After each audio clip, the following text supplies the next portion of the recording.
Hola, buenos días amigos. Estamos en tiempo de entrevista. Estamos en La Espada y la Pluma y hoy tenemos con nosotros a un gran escritor. Un escritor que ha venido ya varias veces aquí y que nos va a hablar de su especialidad. Y su especialidad es, bueno, sus especialidades. Ciencias ocultas, Segunda Guerra Mundial, la ideología nacionalsocialista, muchas cosas que en la editorial ya os hemos hablado de ellas. Y bueno, pues vamos a saludarle. Felipe, muy buenos días, ¿qué tal estamos? Buenos días, José Antonio. Nada, pues muchas gracias por recibirme en tu casa, ¿no? y darme la oportunidad de esta voz pública, ¿no? Sobre mi libro. Sí, sí. Gracias, muchísimas gracias. Bueno, hace unos días en este programa tuvimos a un autor que nos presentó un libro con las fotos del viaje de Heinrich Himmler, jefe, bueno, jefe de la policía, jefe de las SS, jefe de las Waffen-SS, jefe de muchísimas cosas dentro del nacionalsocialismo y de la Alemania de Hitler. Y bueno, pues Heinrich Himmler vino a España con una serie de ideas muy concretas y para hacer unas cosas muy concretas. Y eso quizá en el libro este de fotografías, muy buenas fotografías, aunque bastante incompleto, pues nos encontramos con que no nos queda muy claro ni qué quería de verdad, ni qué hizo de verdad y por supuesto qué era lo que al final se llevó, digamos, en el bolsillo, Henry Himmler, en el bolsillo o en la cabeza, no lo sabemos. Pero creo que tengo a la persona adecuada para que nos hable de ese viaje. Y bueno, pues ya no me queda más remedio que darte paso. Tú me dices, tú me cuentas por qué vino, qué hizo y qué pretendía con ese viaje. Bueno, pues nada, repito mi agradecimiento. Bueno, el viaje de Himmler es uno de los temas más, no sé si extraños o raros, teniendo en cuenta que políticamente hablando era un personaje de altísimo nivel. O sea, no, vamos, por encima del estado de Führer. Quiere decir que no eran cualquiera que vino aquí, ¿no? Muchos dicen que vino aquí a concretar el viaje de Hitler a Hendaya porque coincidió. El 23 de octubre del 40 él estaba en Montserrat y el Führer estaba en Hendaya. O sea, también es curioso esto, ¿no? Pero puedes tener en cuenta que un viaje a Hendaya por parte de Hitler era un viaje más que organizado previamente. Es decir, él no venía ni mucho menos a organizar el tema porque ya estaba organizado de sobras. En fin, aquí hay varias cosas. Entonces Hitler hizo el viaje a Hendaya, donde fue recibido por Franco, teóricamente para cruzar España y poder atacar Gibraltar y patal, y luego sobre todo para tener la ayuda de Franco en la Segunda Guerra Mundial, ¿no? Así de claro. Lo que pasa es que entraremos sobre esto en un momento. A todo esto, el 19 de octubre, son unos días antes, Heinrich Himmler entró en España y él entró por Hendaya también, estuvo en el 19 del 10, en octubre, Víctor San Sebastián, la iglesia de Unate, la iglesia de San Miguel de Aralar, en Burgos, Madrid, Toledo, Madrid, Barcelona y Montserrat. Fue un viaje, fíjate, en muy pocos días, pues trepidante, ¿no? Por decirlo así. Él estuvo sobre todo en Madrid, donde se entrevistó con el caudillo, y allí pues se entrevistó con jefes de Falange, el movimiento, personal diplomático alemán, como puedes imaginarte, los servicios secretos y la policía, ¿no? El Reichsführer también visitó en Madrid el Museo del Prado, donde se interesó sobre todo por tres obras: Las lanzas y la organización de Breda de Velázquez, El descendimiento de Van der Weyden y El jardín de las delicias del Bosco.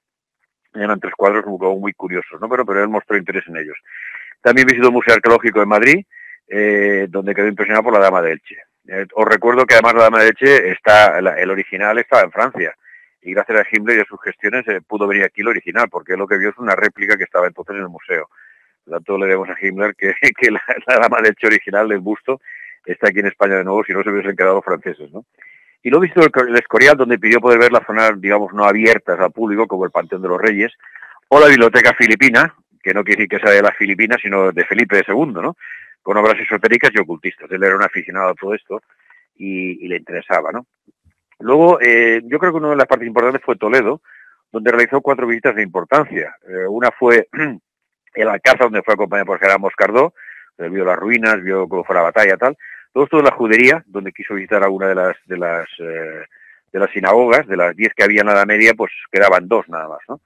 Luego vio cómo se forjaba y el temple del acero toledano con una espada, teniendo en cuenta que a partir de, creo que fue del 43 o 44, todas las dagas y todos los cuchillos de la Hitlerjugend y de las SS estaban hechos en Toledo. O sea que él le interesó mucho, vio que además trabajaba muy bien el acero que es famoso, y a partir de aquí, pues comercialmente, pues le interesó que ellos fuesen los proveedores de estas dagas y estos cuchillos.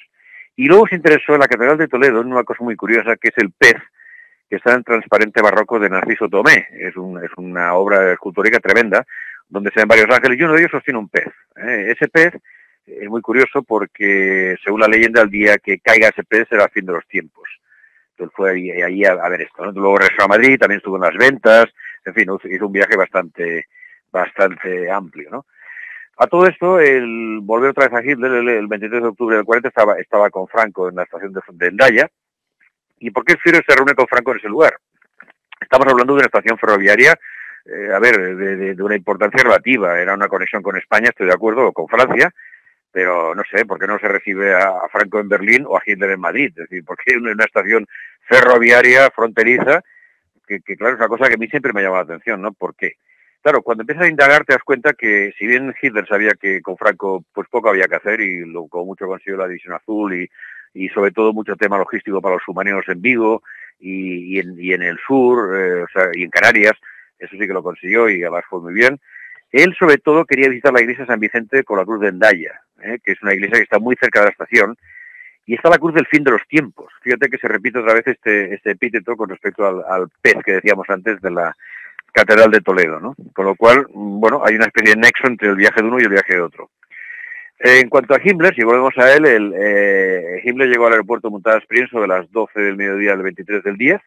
Hay fotos de él que está en el aeropuerto, en el pueblo español, y luego tuvo una comida en el Ritz, a las 3, en el Hotel Ritz en la Gran Vía de Barcelona, donde él a las 3:30 al terminar se subió a su coche y fue a Montserrat. A las 7:30 estaba de regreso. Y aquí es donde empieza mi libro, porque claro, yo cuando empiezo a pensar lo que es ir de Barcelona a Montserrat en 1940 en coche, te puedo decir que tú no vas a Montserrat. Encima, a mitad camino te paras a una demostración de la OGE que le tenían que preparar, creo que era en Pallejà, en un pueblo de estos. O sea, que encima se paró. O sea, y a las 7:30 había regresado de la abadía. Esto es imposible. O sea, en términos de tiempo es imposible. Porque piensa que estamos hablando de unos 70 kilómetros, 80 kilómetros. En aquella época había una sola carretera que pasaba por todos los pueblos. Y ahora está hablando del final de la Guerra Civil. Toda aquella carretera no estaba en condiciones para ir muy rápido tampoco. Por lo tanto, hoy mismo para ir a Montserrat estás una hora y algo, hasta la abadía, hora y media tranquilamente. Estamos hablando de 3 horas ya solamente de ida y de vuelta. O sea, no es posible hacer este viaje. Y menos en aquella época. Por lo tanto, aquí había algo que no me cuadraba. Entonces, esto que fue, digamos, el inicio del libro y es donde a mí me interesó escribir sobre este viaje tan curioso, ¿no? ¿Vale? ¿Perdón? No, dime. Ah, vale. Entonces, claro, hay una cosa muy curiosa que siempre se ha dicho, que cuando él llegó a la abadía fue pues casi maltratado por los monjes, ¿no? O sea, hay una especie de versión heroica donde los monjes le plantan cara, incluso algunos de ellos no quieren ir, en fin, todo esto se desmonta fácilmente con las fotografías que vemos cuando le da la mano al monje Andrés Ripoll, que están todos sonriendo, no hay ningún mal ambiente, incluso el abad Antonio María Marcel, que era un abad en funciones, porque Aurelio María Escarré, que era el abad suyo, estaba enfermo, o sea, ese hombre efectivamente no podía estar. Y Antonio María Marcel delegó el monje Andrés Ripoll porque no habla alemán, María Marcel, con lo cual Andrés Ripoll sí que hablaba alemán y pudo estar con Himmler todo el rato que estuvo allí. Claro, aquí se nos vende la historia que, bueno, se enfrentaron a Himmler y que era un maleducado, de esto nada, o sea, era un hombre que no era un hombre, pues, totalmente educado. Además, no olvidemos que hacía prácticamente un año que había terminado la guerra civil y habían muerto 22 monjes de Montserrat, y si la guerra dura 3 meses más en Cataluña, hubiesen volado toda la abadía, estaba previsto volar la abadía. Es decir, ¿cómo le vas a plantar cara a un hombre que en el fondo ha sido parte de la victoria y parte de que ellos pueden regresar? Y el monje Andrés Ripoll precisamente fue un hombre que huyó de España cuando hubo la guerra y estuvo en Alemania, por eso hablaba alemán. O sea, él estaba cuando menos agradecido, ¿no? Cuando menos agradecido. Por lo tanto, toda esa historieta que nos han explicado es mentira. O sea, esto no es cierto. Como que le robaron el maletín en el Hotel Ritz. ¿Tú te imaginas robar el maletín a Heinrich Himmler? Esto es como imposible. No, si lo hubiesen hecho, los ingleses que decían, hubiesen hecho películas en cantidad. No se ha hablado jamás de ese asunto. O sea, nunca. Esto es mentira. Esto es un cuento chino de héroes que lucharon contra el nazismo y todo este rollo. Esto es un cuento. Y además te diré una anécdota que tú no sabes, y es que cuando hice la presentación de este libro en Canarias, en marzo del 2020, yo estaba hablando, había unas 100 personas en la sala, y presidente llegamos a estas fotos, y de repente en la sala se levanta un tío, un hombre mayor, y yo digo, bueno, aquí ustedes pueden ver pues el ambiente cordial que había entre los monjes y tal. Y entonces se levanta este hombre y dice, ese monje que está dando la mano a Himmler es mi tío André Ripoll. Dice, yo me llamo Manuel Andrés Ripoll Millet. O sea, y lo que está usted diciendo es cierto. Dice, porque yo hablé con mi tío en muchas ocasiones y la visita fue totalmente cordial, no hubo ningún problema, nadie insultó a nadie, nadie plantó cara, ni nadie puso malas caras, al contrario. O sea, que nos ha explicado un rollo que no tiene nada que ver con lo que allí pasó, ¿sabes? O sea, que imagínate tú el plan que hay. Total. Claro, si partimos de la base que el tiempo es imposible hacer ese viaje, yo lo que he hecho ha sido una hipótesis de lo que en realidad pasó allí. Y es la siguiente. Yo en mi libro lo que defiendo es que quien estuvo en Montserrat era un doble de Heinrich Himmler. Claro, en aquel momento no había tantas fotografías, la gente no sabía muy bien los rostros de los políticos. Hoy tienes a los políticos haciendo un ridículo en programas de televisión y bailando, haciendo el burro. En aquella época esto no era así. Entonces a ti te decían que este tío, que se podía parecer mucho, y se parece. Lo que pasa es que he detectado algunas diferencias entre su rostro y el del verdadero Himmler. Era un doble, que esto tampoco es tan extraño, no es ninguna cosa rara. ¿Por qué? Porque Himmler... había muchos, ¿eh? ¿Perdón? Que en esa época había muchos. Por supuesto, o sea, no es ninguna cosa rara. Que Churchill tenía media docena. Claro, no, que estoy de acuerdo, o sea, para mí no es ninguna hipótesis estúpida, al contrario. De hecho, de hecho, cuando él se baja del avión, es el doble, por supuesto, él reciben, él hace el paripé, y luego sale Himmler vestido de civil, con Hohenpeiper y con alguno más, y entonces van con un coche de la embajada alemana a Montserrat, ya al mediodía, mientras el otro hace el paripé por el pueblo español, él se va ya para Montserrat, y él pasa 5 o 6 horas allí, hasta que regresa. Cuando regresa, el doble no es el que llega a Barcelona, el que llega a Barcelona es el original. El doble se mete en el avión y espera, ¿no? Ni más ni menos. O sea que es imposible. O sea, el trayecto oficial que nos venden no puede ser sencillamente, ¿no? Con lo cual, para mí todo esto es un viaje iniciático, porque él iba a ver una cripta, en la iglesia de San Jorge, porque Montserrat, no sé si tú lo sabes, pero yo creo que es la única iglesia del mundo con 2 iglesias dentro. Una que es la gran nave central con la Virgen de Montserrat y, en fin, el coro, toda esa historia. Y luego justo detrás hay otra iglesia muy pequeñita, completa, con órgano y todo, donde además se ve el camarín de la Virgen y la Virgen está de espaldas. Y en esa iglesia, detrás del altar, hay una cortina que tapa una puerta que baja a una cima bastante profunda y donde Himmler lo que iba a ver es una puerta estelar, porque Porta Stellae es el nombre del libro, el libro de la editorial EAS, y Porta Stellae es como se llama Montserrat hasta que la orden benedictina pues ya tomó con el abad Oliva, tomó propiedad de la zona y hizo su abadía, pero se llamó así, Porta Stellae. Y esto viene sobre todo de muchas luces que se ven allí y bueno, mucha gente creyó en el año 500, año 600, pensaba que era una puerta estelar, que quizás lo era, ¿no? O sea que Hitler estaba con el fin de los tiempos, el otro estaba con el fin de los tiempos en Toledo, y aquí ellos fueron a ver qué es lo que iba a pasar en el futuro, de alguna manera. Y además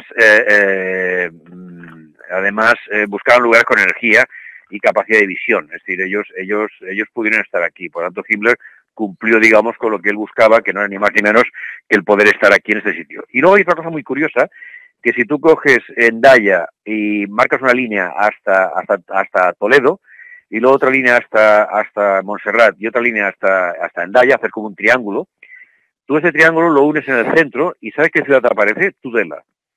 ¿Y sabes lo que hay en Tudela? En la catedral está el pórtico del fin de los tiempos. O sea que imagínate tú lo esotérico de este viaje y lo profundo que era mucho más de lo que parece. Y esto evidentemente no lo explica nadie, evidentemente. La gente explica pues lo que ha sido el viaje de forma normal. Debo decir que el libro de Javier Nicolás, yo creo que es un gran libro. O sea, históricamente hablando es un gran libro. Quizás él da una visión profesional e histórica, pero yo creo que hay cosas que él no cita, ¿no? Porque él no tiene referencias históricas o no tiene documentación que acredite eso, que es como trabaja un historiador, ¿no? Y a veces hay que olvidarse de algunas cosas y trabajar de otra manera, ¿no? Y en aquel momento se empieza a ver claramente que fue este viaje, fue un viaje iniciático, totalmente iniciático. Así como Hitler no era tan de estas cosas, Hitler sí que lo era. Y ellos pudieron ver lo que iba a pasar, y por eso te explica que hasta el 8 de mayo del 45 la lucha fue feroz, porque sabían lo que se les venía encima. Y esto ellos ya lo pudieron ver aquí, en esta visita combinada del 23 de octubre, uno en Hendaya, que Hendaya, si te fijas, no es ninguna raíz francesa ni española. Hendaya puede ser End Days, el fin de los días, si te fijas, que es muy curioso también. Con lo cual, imagínate tú, pues, cómo fue este viaje, ¿sabes? Sí, bueno, yo he estado en Hendaya, y además no hace mucho, y es un sitio curioso, porque tú llegas desde España, cruzas un puente, tienes a mano izquierda la estación de ferrocarril que está como metida por debajo del puente. No es que esté debajo del puente, pero está en un plano inferior. Es una ciudad muy pequeñita y muy recoleta, y que tienes allí una sensación especial. No sé, o sea, sí es curioso el sitio, sí. Es un lugar de energía. Lo que pasa es que la pregunta es, claro, ¿qué sentido tiene reunirse allí? ¿Estás de acuerdo? Porque si tú has recibido a muchos mandatarios en el Adlerhof, en Berchtesgaden, en Berlín, ¿por qué vas a Hendaya? Que es una cosa como muy curiosa, ¿no? Al menos yo siempre me hice esta pregunta, es que no acabo de entender yo esto, ¿no? De todas maneras, Franco no era muy partidario de salir de España. De hecho, excepto el viaje a Bordiguera, me parece, bueno, o algún viaje a Portugal, que bueno, ir a Portugal es como seguir en España. Pues sí, no... No, eso es cierto, pero bueno, un viaje a Berlín invitado por el Führer, yo no creo que hubiese dicho que no, además iba con todas las garantías, es decir, no... Bueno, es igual, el caso que fue en Hendaya... El problema no sería Hitler, el problema es que mientras estuviese fuera le hicieran una trastada en casa, ¿no? Bueno, ya, bueno, yo creo que, no sé, el tema... A ver, acaba de terminar la guerra civil, yo dudo que en aquel momento hubiese alguien con narices para hacer algo así. Si me lo dices en los años 50... ir a 60, pues quizá me lo creería, pero tan pronto es que hacía un año y poco que había tenido la guerra. O sea, la sensación de victoria era absoluta. Es decir, ¿quién se va a meter con Franco en aquel momento? O sea, bueno, es igual. La historia es la que es, y esto fue en Hendaya, y esto al final lo que responde a la cruz del fin de los tiempos de la iglesia de San Javier, que repito que fue el sentido del viaje que Hitler allí, si no, no tenía mucho sentido, ¿no? Tampoco Himmler fue a Montserrat a buscar el Santo Grial. Él sabía que no estaba allí porque sus hombres ya habían investigado por allí. Sabía que no estaba el Santo Grial. Fue a buscar una serie de libros, porque la biblioteca de Montserrat es espectacular. Y luego el tema este que te he dicho yo de la cima, donde fue a ver esta puerta estelar que hay ahí, ¿no? Un círculo enorme. O sea que este fue el viaje para mí, no fue otra cosa. Sino que no tiene ningún sentido. ¿Para qué va a venir aquí Himmler? Es que no. Y te diré una cosa que mucha gente no se cree, pero la visita de Himmler a Montserrat, de largo ha sido el personaje más importante que de Montserrat, aparte del Papa y Franco, que esto entraba en su salario. Es decir, Himmler ha sido políticamente hablando el personaje más elevado que ha ido a Montserrat de largo, no tenga ninguna duda. Tú le estás dando mucha importancia a Montserrat, pero a mí me queda una duda. ¿En qué pinta Toledo en toda esta historia? Bueno, Toledo es Tudela, Tolosa. Tule es la capital de Hiperbórea, si sabes. ¿Entiendes? Y además era la capital de los visigodos. Que visigodos quiere decir we see God. Nosotros vemos a Dios. Y Godos es Dios, si te fijas. Entonces, claro que es una ciudad importante, por supuesto, tenía que ir a Toledo. Por supuesto. Claro, hombre, claro. ¿En Toledo hizo alguna visita especial? Aparte, ¿Perdón? En Toledo has comentado que hizo unas visitas, concretamente sí. a las dos sinagogas, por ejemplo, que quedan en pie, y algún otro lugar. ¿Cuál sería el sentido de esas visitas? Bueno, él sobre todo, aparte de la caza, la judería y la exhibición de forja, que era un tema que le interesaba, y un tío de Gran Enerve filmó la filmación, y hizo una filmación de cómo se hacía la espada, sobre todo fue a ver el pez de la catedral de Toledo, ese pez que si un día cae es el fin de los tiempos. ¿Dónde está? ¿Me explico? ¿Dónde está ese pez? Está la catedral de Toledo, en el transparente barroco de Narciso Tomé, concretamente. Bueno, yo te hago esta pregunta porque luego me llaman a mí, me envían WhatsApp, me envían emails y me dicen, oiga, y pregúntele usted a fulano, oiga, pero sí, a ver dónde lo encuentro yo ahora al autor. No, es en la catedral de Toledo, en el transparente que se llama transparente barroco de Narciso Tomé. Y hay uno de los ángeles, hay varios. Uno de ellos aguanta un pez, que está como en vertical el pez, lo aguanta en la mano, y dicen que el día que ese pez caiga, será el fin de los tiempos. Bueno, tú me has hablado de que quizá, porque tampoco ni tú ni yo estábamos allí, ni siquiera habíamos... No, claro. No habíamos Por supuesto, nacido. Es una hipótesis, claro. Hipótesis. ¿Es posible que Himmler viera parte del futuro? ¿Es posible? Claro. Es que por eso ellos sabían por lo que iba a pasar. ¿Y por qué no tomaron las medidas adecuadas? Bueno, ellos lo que iban ellos estaban calculando ya la lucha contra la Unión Soviética en aquel momento. Sí. Y entonces era una forma, ellos vieron que la entrada sería brutal a la Unión Soviética y ellos verían que la Unión Soviética se resistiría y evidentemente tendría ayuda a los aliados. Con lo que había que luchar hasta el final, si la orden fue esta, luchar hasta el final, o sea, no permitir bajo ningún concepto que triunfasen. Claro, evidentemente esto luego no fue así, eso estoy de acuerdo contigo. Lo que pasa es que esto te demuestra el por qué se luchó con ese enconamiento hasta el final. Porque dice, bueno, ¿por qué no se rindió ya en el 44 y un armisticio o lo que sea y aquí se acaba la historia? No, al contrario. O sea, dejaron luchar hasta el final porque lo que se les venía encima era un cambio del mundo. Bueno, lo que estamos sufriendo ahora. Sí. En el fondo son las consecuencias de todo esto, bueno, ni más ni menos. En definitiva, y yo aquí estoy lanzando una hipótesis, el nazismo, Hitler y todo lo que significa el nacionalsocialismo fue la oposición del momento a ese globalismo que empieza a mitad del siglo XIX, que tiene que ver pues no solo con Carlos Marx, sino con los sabios de Sion y con muchas otras entidades que son las que están tratando de llevar el globalismo adelante. Y ahora mismo estamos en la lucha entre el negacionismo por parte de mucha gente y sobre todo la lucha de la ex Unión Soviética, es de Rusia y de Putin contra ese globalismo. Nos encontramos en ese momento y el próximo enemigo que luchará contra el globalismo, desde mi punto de vista, va a ser el Islam. Aunque ahora algunos líderes del Islam estén en el lado del globalismo, pero como tú bien sabes, el Islam no es una religión, es un medio, un sistema, un medio, una manera de vivir, y el globalismo y el Islam pues son agua y aceite, ¿no? O sea, sí, por supuesto, y el Islam es incontrolable. No van a poder controlar el Islam, ¿eh? No lo van a poder controlar ni para atrás. Sí, no, ellos piensan que sí, ¿eh? Ellos están convencidos de que sí. Ni hablar. Es una forma de vida. El Islam es una forma de vida y esto aquí no lo entienden. No lo entienden. Y esto será su final, claro. El Islam no se va a rendir. El Islam es fuerte, gente joven, gente dispuesta a morir por el Islam. Aquí, ¿quién está dispuesto a morir por nosotros y por Occidente? Bueno, gracias a ellos nadie. O sea, porque... claro, exactamente, gracias a ellos nadie. Europa terminó en el 45, ¿entiendes? Y ya está. Entonces, a partir de todo esto ha ido en declive. Hemos tenido años muy prósperos, estoy de acuerdo, pero esto ha ido en declive total. O sea, bueno, y así estamos, claro, y espérate. Y espérate. Y así estamos. Vamos, España, por ejemplo, yo fui soldado de reemplazo en el año 75 y he vivido un ejército del año 75 como soldado y cuando me marché, pues era oficial. Y he visto cómo en 40 años, pues la degradación total y absoluta, no ya del ejército, sino de quien lo compone. Y ahora mismo, no sé, alguien ha hecho una estadística y dice que solamente un 17% de los nacionales de España estarían dispuestos a luchar. No hemos dicho a morir, hemos dicho a luchar.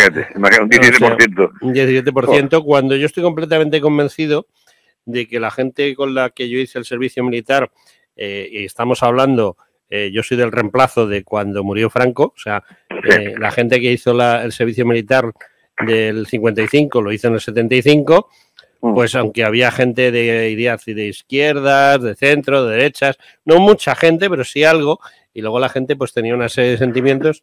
Sin embargo, yo pondría la mano en el fuego en que más del 90% no se iban a rajar en defender a España, ¿no? Ya me imagino.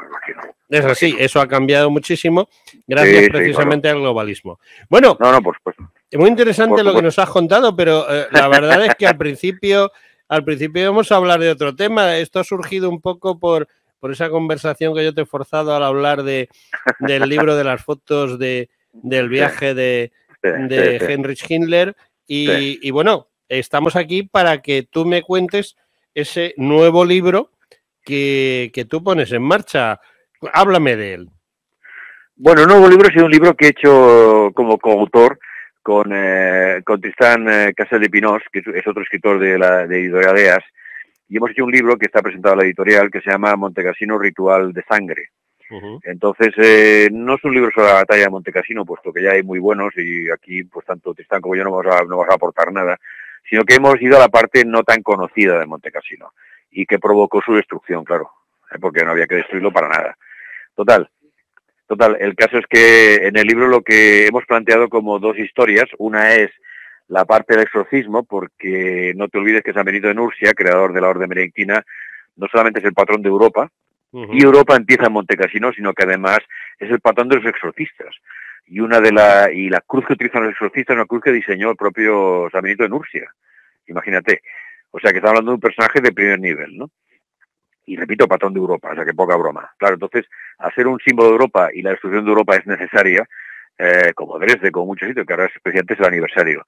Pero lo que hemos planteado es, yo desde el punto de vista militar, pues toda la parte de la recuperación del tesoro de Montecassino y su transporte hasta Roma, que, como sabes, pues fue un transporte de más de 120 camiones de la división Hermann Göring, división blindada, y que salió de Montecassino, pues debía ser en noviembre más o menos del 43.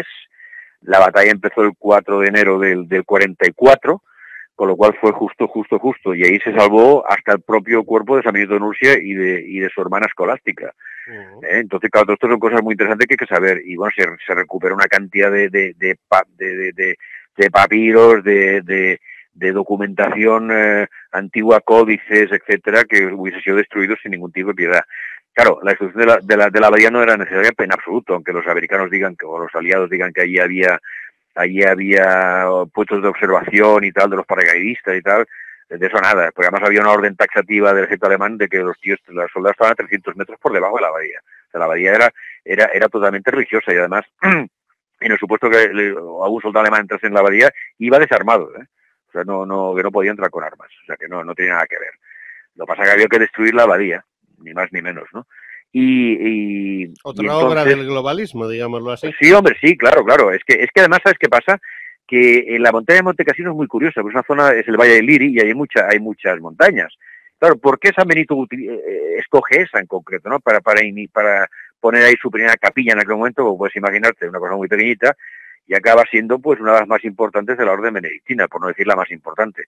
Claro, cuando él monta su capilla allí, la monta sobre 2 templos paganos dedicados a Apolo, ¿vale? Entonces, sí, y entonces, claro, lo que hace San Benito, él sabe que esa montaña es maldita de alguna forma, y lo que hace es poner como un tapón, vamos a decir, ¿no? para que lo que hay dentro no salga, ¿no? Claro, para que salga tiene que haber un ritual de sangre. De hecho, la abadía ha sido destruida en varias ocasiones durante la historia, y esto lo cito en el libro, estamos en el libro y tal. Y claro, piensa que cayeron casi 60.000 soldados aliados y luego unos 23.000 alemanes. O sea, no había ninguna necesidad. Incluso el jefe de las fuerzas francesas, Joan, el general Joan, el tío dijo, ¿por qué no rodeamos la montaña y seguimos hacia Roma? Es decir, porque claro, estuvieron ahí casi 6 meses parados, subiendo una cresta de 800 metros. Yo he estado 2 veces en Montecassino y solo de imaginarme subir por allí bajo las MG-42 y bajo morteros, debía ser horroroso. Murieron como 4.000 mulas, por ejemplo. Porque, claro, que eran de los porteadores argelinos de las tropas francesas coloniales, que eran los que subían por la montaña, ¿no? Y ahí hubo una masacre brutal sin ninguna necesidad. Y murieron polacos, neozelandeses, ingleses, americanos, en fin, gente, hindús, gurkas. Ahí hubo de todo en aquella batalla frente al primer regimiento de paracaidistas, ¿no? Entonces, hasta que los paracaidistas ya en mayo decidieron orden de abandonar su abadía y se marcharon. O sea, la abadía dejó, y todavía entraron los polacos y tal. Pero claro, no había ninguna necesidad de todo esto, ninguna. O sea, créeme que es una batalla, yo conozco unas cuantas de la guerra y he estado en muchos sitios, y aquí hay una cosa totalmente desproporcionada.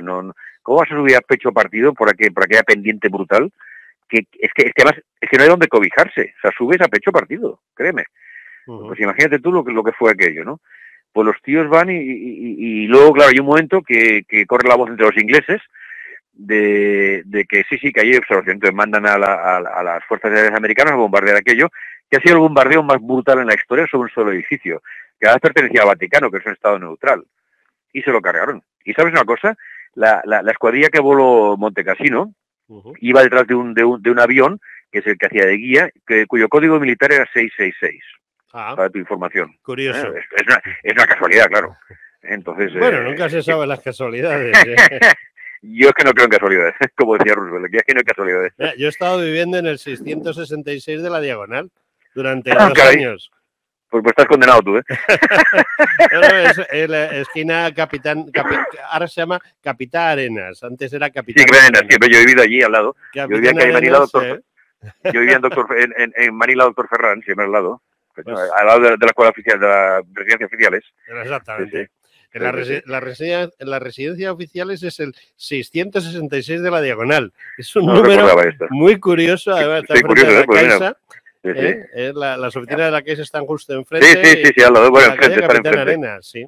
Sí, pues yo he comido muchas veces en la residencia oficial, es un sitio muy, muy agradable. Oye, pues, sí, es verdad. Sí. Seguimos con tu libro, después de este paréntesis. Muy bien.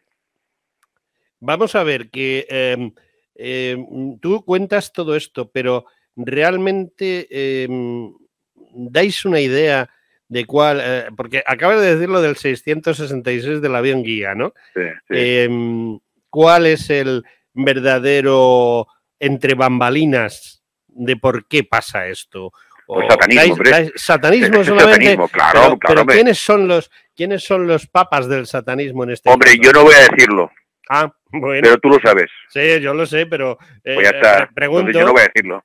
Seguramente los mismos que se empeñaron en lanzar una bomba atómica sobre las dos ciudades católicas del Japón, ¿no? Claro, exactamente, ni más ni menos. Claro, esa gente, que son esquimales todos, los esquimales son muy malos. y estos son, claro, pero esto yo no voy a decirlo, ¿entiendes? Ya. No, pero en el libro, ¿qué planteamiento hacéis de todo este tema? No, planteamos el satanismo, abiertamente. No planteamos digamos, hablando de no digo que pongas nombres, sino... No. Bueno, quizá nombres, pero no de personas. Satánicos, satánicos, ni más ni menos. Satánicos, y ya está. Como hoy son satánicos los que dirigen el mundo, ¿o qué crees que son? Sí. No, pero la idea que tengo yo es, todo esto que estamos viendo son una serie de ítems en el camino, ¿no? De puntos kilométricos, como había en las calzadas romanas, ¿no? Bueno, puntos de milla, no de kilómetro. Sí. Entonces, ¿cuáles piensas tú que son los escalones anteriores y cuáles son los escalones que siguen a Montecassino? Bueno, primero había que destruir, ya en la Primera Guerra Mundial había que destruir el imperio austrohúngaro, que era un imperio de origen cristiano. Luego Montecassino, por supuesto. Luego Notre Dame, o no nos acordamos de Notre Dame. Notre Dame era otro gran símbolo europeo y lo quemaron, o no es verdad. Sí. Coño. Y nadie sabe nada, no sé, alguien lo quemó, se quemó. Y todo esto súmale iglesias en Francia que han sido quemadas brutalmente. O sea, que hay un esfuerzo por parte de los satanistas brutal. Para terminar de una vez con Europa y con Occidente. Porque Europa es el europeo, el blanco, es el gran enemigo de los esquimales. ¿Entiendes? Los esquimales harán todo lo que sea para acabar con ese blanco. Y por eso nos denostan continuamente y quieren que nos mezclemos. Y bueno, ya lo ves. Acabamos de llegar al plan Kalergi, ¿no? Bueno, que Kalergi viene del 22, en el libro Practice Idealismus.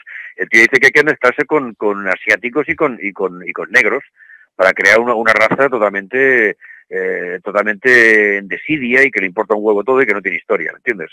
Claro, es lo que estamos viendo. O sea, todo este esfuerzo que hay por mezclar, eso no se lo hacen a los chinos ni se lo hacen a los negros en el fondo. Nadie va a África a explicar esto, ni a los chinos. No, eso pueden seguir como quieran. Pero nosotros hemos determinado con todo eso, cuando ha sido la única zona de la Tierra que ha llevado progreso a todo el mundo. Coño. ¿O es que ha sido los negros? ¿Ha habido algún imperio negro? ¿Han hecho algo a lo largo de la historia? ¿Han descubierto un bolígrafo siquiera? No, eso está claro. Pero lo que también está claro es que lo incomprensible, desde mi punto de vista, es que esos representantes de la raza blanca, esos europeos que ahora mismo están dirigiendo en Bruselas y en muchos otros sitios, ¿cómo es posible ese entreguismo? ¿O es que la raza blanca es partidaria de dejarse comprar y luego liquidar? Son sicarios y ellos cobran dinero de sobras. Hombre, el demonio tiene dinero para todos estos tíos. Pues claro, los esquimales pagan a toda esta gente, son el traidor que hace falta. Pero ellos no saben que son los primeros en caer. ¿Entiendes? Pues Roma no paga a traidores, tú, y los esquimales no pagan a traidores, ¿eh? ¿Qué te crees? Un tío que ha hecho traición ya está marcado de alguna forma. Sí. Los esquimales esto pues lo tienen claro también, ¿eh? Sí. O sea, que o sea, son gente totalmente como son sicarios y ya está. Y ellos ejecutan lo que les dicen los de arriba. ¿Lo que te crees? ¿Alguien ha elegido a Van der Baile y a toda esa gente? Yo no he elegido a nadie, tú. Ni nadie ha aprobado la Agenda 2030. De repente hay que llevarla adelante. Pero ¿quién lo ha dicho esto? ¿Quién? ¿Bill Gates? Pero si es un informático, ¿qué sabe de todo esto? De climáticos y de vacunas, coño. ¿Quién ha firmado la Agenda 2030? ¿Se ha pedido democráticamente al pueblo si les apetecía esto? ¿Se ha pedido democráticamente al pueblo si queríamos una sociedad mixta de razas? Yo no recuerdo que me hayan preguntado a mí si yo quería una sociedad así y sin embargo me la están imponiendo. Yo, de esto que estás hablando, hay dos cosas que me llaman la atención. Una, ¿El qué? es que los pertenecientes a la raza judía no es que tengan prohibido, pero digamos que entre líneas tienen prohibido mezclarse con nadie. Claro. Pero los satánicos no han tenido ningún problema en precisamente hablar casi al 100% de la población judía, pese a lo que conlleva, ¿no? Pero esto es para el ejemplo de que ellos se sacrifican por los demás, ¿no entiendes? Que los de verdad mandan, eso no se ha vacunado ni loco. No, ya. Pasa que, claro, entonces, ¿qué pasa? Pues que se han sacrificado, mira, han muerto tantos pobres, otro holocausto, ¿entiendes? Y ya estamos de lo mismo. El tema es el buscar el ejemplo. Somos maravillosos, pensamos, nos hemos sacrificado, nos hemos vacunado, hemos dado ejemplo al mundo, ¿sabes? Todo este rollo, esto es un clásico, hombre. Es un clásico. Y cuando le digo, ¿qué dice esta gente? ¿Qué más les da a los que mueran? ¿Entiendes? Sí. Cuando los de arriba están perfectamente pertrechados, y además ya lo dijo Disraeli, el ministro británico, en la sangre está todo, hombre. Y ellos esto lo van a mantener hasta el final y no se van a mezclar con nadie. De hecho, han expulsado a etíopes de origen judío de la raza de la fantasiosa tribu esa que estaba por África, los han mandado a Suecia, coño. Y Suecia como imbéciles, sí. ¿Qué coño tiene que hacer unos etíopes en Suecia? Explícamelo. No, bueno, lo cierto es que ¿qué tienen que hacer? Pues te lo voy a explicar. El año pasado, como todos los años, la Comunidad Económica Europea a veces se equivocan y publican las estadísticas. Normalmente te publican las estadísticas que les interesan, pero a veces se les cuelan sin darse cuenta. Es que no lo pueden controlar todo y aparte de que también hay traidores dentro de la tradición, ¿no? Hay gente que trabaja por la libertad, coño. Sí, hay gente honrada y gente honesta que está en contra de esta gentuza.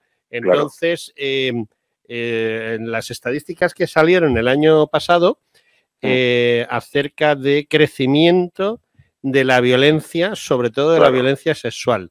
¿Tú sabes cuál es el país en el que más ha crecido la violencia sexual de toda la Europa comunitaria? Clarísimo, Suecia y en Malmö concretamente, siempre. Pero ¿tú sabes cuál es el segundo? El segundo no lo sé. No pues sé, es Barcelona. Bueno, puede ser, es que Barcelona es una posibilidad, ¿eh? No te he dicho España, te he dicho Barcelona. Sí, porque es directamente la cabeza de la serpiente en este tema. Que sí. Bueno, ya tenemos a quien tenemos en el ayuntamiento y que sigue también su agendita, claro. Sí. Pero si esto está hecho, hombre. Esto lo tienen claro que no es sicarios, como Trudeau en Canadá, como Maricrón, como Sánchez, claro. Todos estos tíos son peleles son marionetas del poder, coño. ¿Qué son esta gente? Además son todos un fenotipo muy parecido, si te fijas. Es un fenotipo de gente muy parecido, ¿no? O sea que, en fin, no sé, yo la verdad es que estoy bastante pesimista en todo esto porque veo que no hay reacción.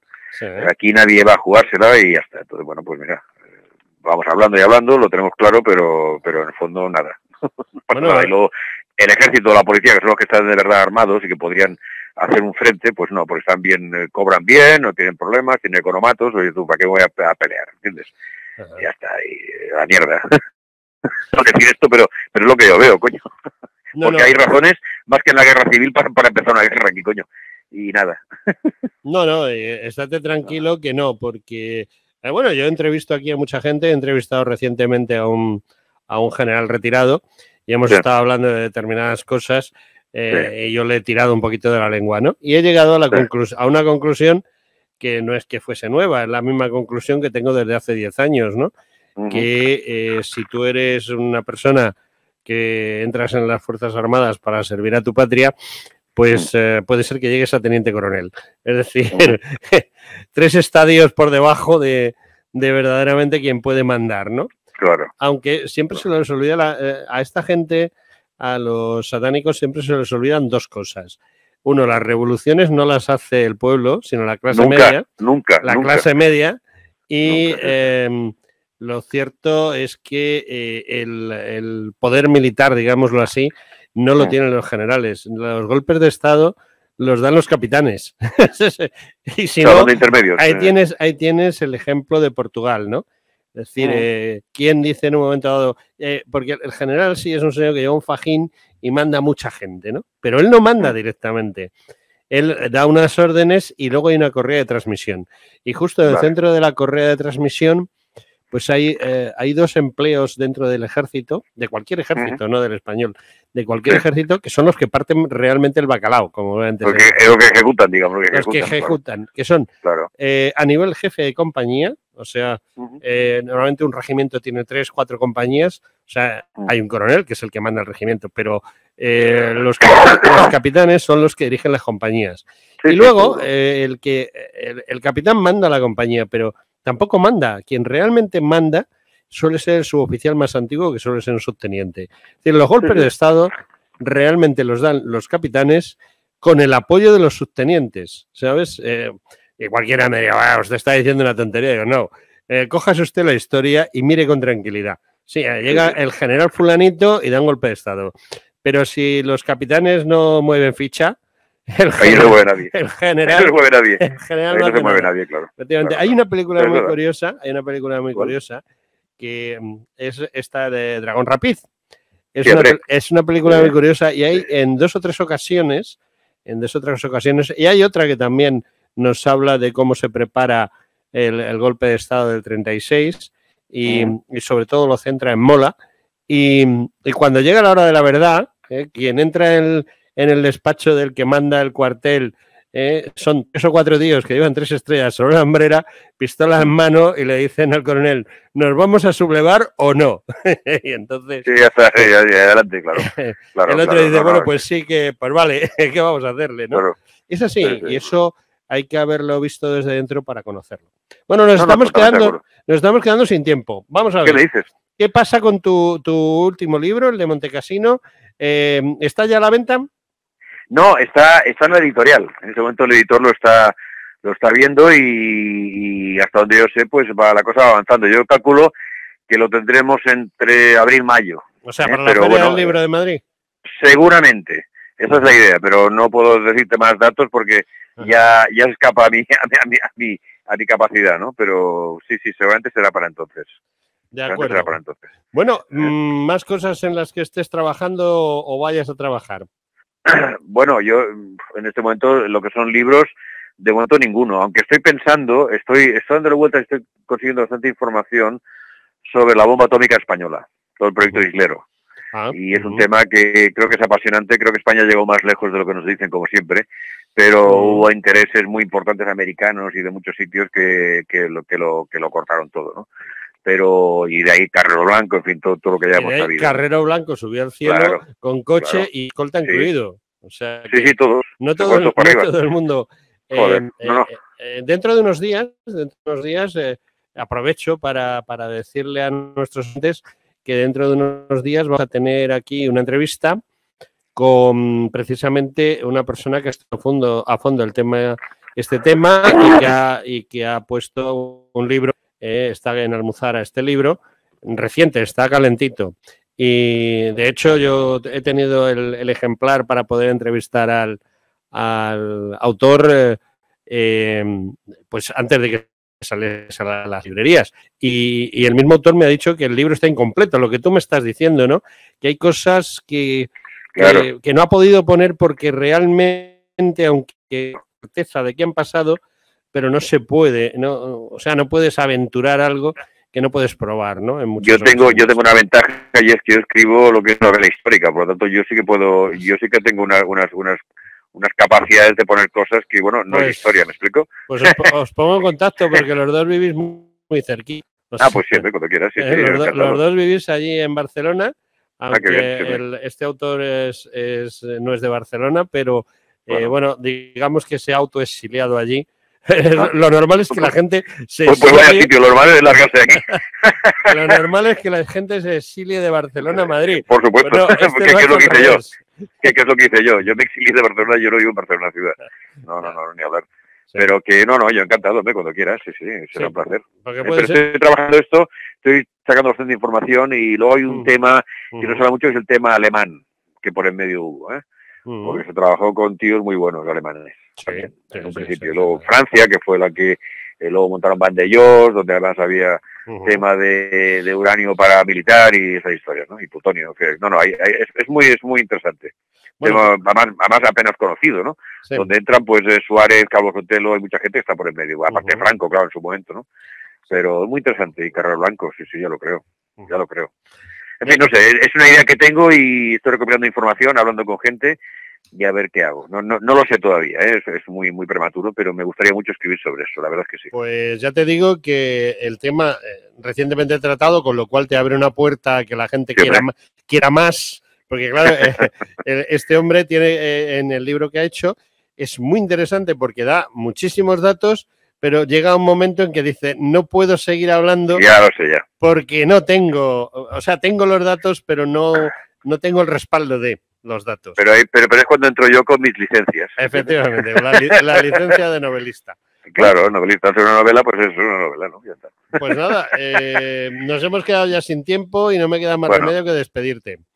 Pues ha sido un placer hablar contigo, José Antonio, de verdad. Lo mismo te digo, amigo, vamos a ver si llega pronto a las librerías el libro. Cuando esté en las librerías me das un toque y sacamos aquí la batería y a bombo y platillo. Por supuesto. Lo ponemos en conocimiento de todo el mundo. Será un placer. Tú y yo con Editorialeas, como siempre, que es la que se atreve a escribir estas cosas, ¿no? Sí. Bueno, pues querido amigo, un abrazo. Un placer. Gracias. Hasta otra. Gracias. Adiós.